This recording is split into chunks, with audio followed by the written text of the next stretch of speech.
అందరికీ నమస్కారం అండి. సుప్రీంకోర్టులో జడ్జీల సంఖ్యను పెంచుతూ కేంద్ర క్యాబినెట్ ఒక నిర్ణయం తీసుకుంది.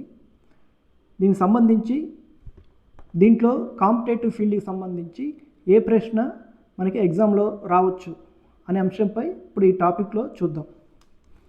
సుప్రీంకోర్టు న్యాయమూర్తుల సంఖ్య 34 నుంచి 38కి ప్రధాన న్యాయమూర్తితో కలిపి పెరిగింది. న్యాయమూర్తుల సంఖ్య పెంపునకు ఆమోదం తెలుపుతూ ఈ నెల 5న కేంద్ర మంత్రివర్గం నిర్ణయం తీసుకున్న నేపథ్యంలో దాన్ని కార్యరూపంలోకి తెస్తూ రాష్ట్రపతి Droupadi Murmu the supreme court number of judges amendment ordinance 2026 ఇది గుర్తుపెట్టుకోవాలి అందరూ. The supreme court number of judges amendment ordinance bit ఇలా కూడా రావచ్చు. 34 నుంచి 38కి పెంచారంటే ప్రతి ఒక్కరూ కూడా సమాధానం గుర్తిస్తారు. కానీ ఏ ఆర్డినెన్స్ ప్రకారం అనే క్వశ్చన్ రావచ్చు.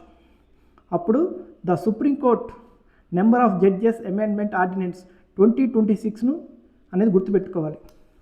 ఈ ఏడాది జారీ చేసిన తొలి ఆర్డినెన్స్ ఇదే.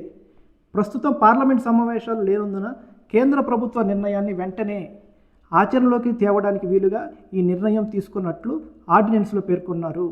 రాజ్యాంగం అమల్లోకి వచ్చిన 1950 జనవరి 26వ తేదీన 8 మంది న్యాయమూర్తులతో ప్రారంభమైన సర్వోన్నత న్యాయస్థానం జడ్జీల సంఖ్య 76 ఏళ్లలో సంఖ్యాపరంగా 30, నిష్పత్తి ప్రకారం 375% పెరిగినట్లయింది.